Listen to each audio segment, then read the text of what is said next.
Hello, my name is Beverley Harden. I am the Allied Health Professions Lead within Health Education England. And I'm absolutely delighted to be with you here today to talk through the Royal College of Speech and Language Therapists pre-registration competency framework for eating, drinking and swallowing. This is an incredibly important piece of work. Health Education England, my colleagues in the other 3 countries are working incredibly hard with all of the allied health professions to modernise as we evolve as professions, to ensure that we are able to give our absolute best to 21st century population health.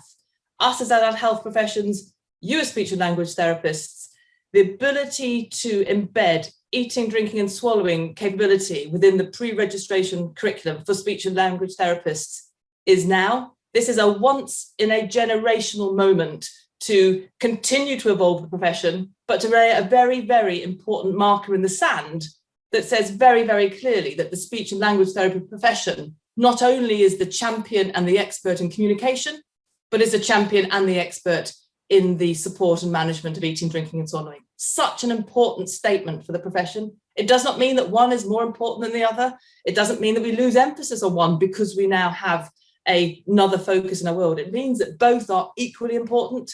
And for the majority of our patients, so intertwined often too, that it is absolutely vital that we make the most of this opportunity. HEE is funding and supporting this work with the Royal College of Speech and Language Therapists as a co-commissioned piece of work to drive change, but we do it together as part of a UK approach to optimising speech and language therapy provision across our country. So hugely important. It is going to be tricky. There were bumps in the road. Clearly, this has been tried before, and we haven't managed to make the traction that needs to happen. This time will be different, though, because the systems absolutely want and need highly skilled speech and language therapists within. Employers want to know exactly what they're going to get when their graduate speech and language therapist appears in their department, a hugely valued and prized member of the multi-professional team, but they need to know that every single one of them comes out with the ability to not only manage expert communication issues, but also manage expertly the challenges of eating, drinking and swallowing. It is such an important part for us of stepping our professions into our space, that people know what they can expect of us and are absolutely able to trust and rely on us to lead for such important parts of people's care. So it's vitally important that together we find the way through, together we find the solutions that drive this piece of work absolutely through to completion. Because by 2026, every speech and language therapy student will be graduating with eating, drinking and swallowing competencies embedded in what makes them a highly proud speech and language therapist. By 2025, the HCPC will have built into their SOPs a really clear statement about the fact that this is now what a modern day speech and language therapist looks like. And that brings us into line with the world and enables us to continue to position speech and language therapy strongly, proudly as the lead within the multi-professional team for such important parts of people's care.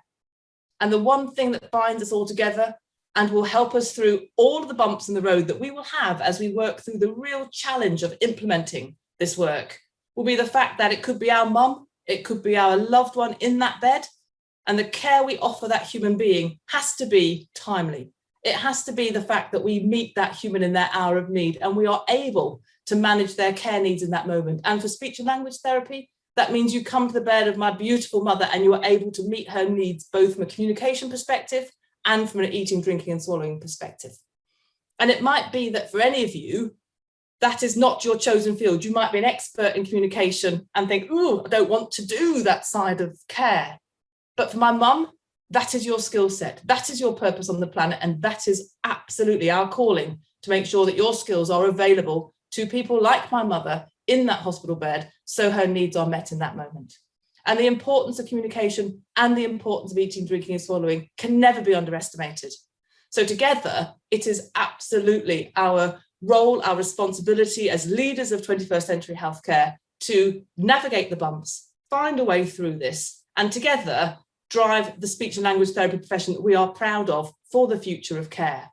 So thank you for your attention. Incredible response to the consultation. Delighted to see the level of enthusiasm, hope, excitement in how we get this work to genuinely deliver for people. But an absolute plea that we stay together, we're stronger together, we deliver for the population exactly what we need for our loved ones in their hour of need. And we achieve that together. And I applaud the college for the work that's been done, the level of inclusivity across the 4 nations, across universities and across service, and delighted that we are in this place. In 1998, I sat with my speech and language therapist in Southampton, and we lamented the fact that we had to real challenge to find education and training for our speech and language therapists to become experts in eating, drinking and swallowing. And we said at that point, we absolutely need to have this embedded in the pre-registration curriculum. And here we are 2 decades later, the chance of making it happen. So thank you. We work together, we will continue to work together, and proudly we will graduate those students as of starting this year, graduate students 2-3 years hence who have those capabilities. So come 2026, we have got a modernised and 21st century facing speech and language therapy profession. Thank you very much indeed. And I look forward to seeing the outputs. And when it's me in that bed, I look forward to receiving your care. Thank you very much indeed.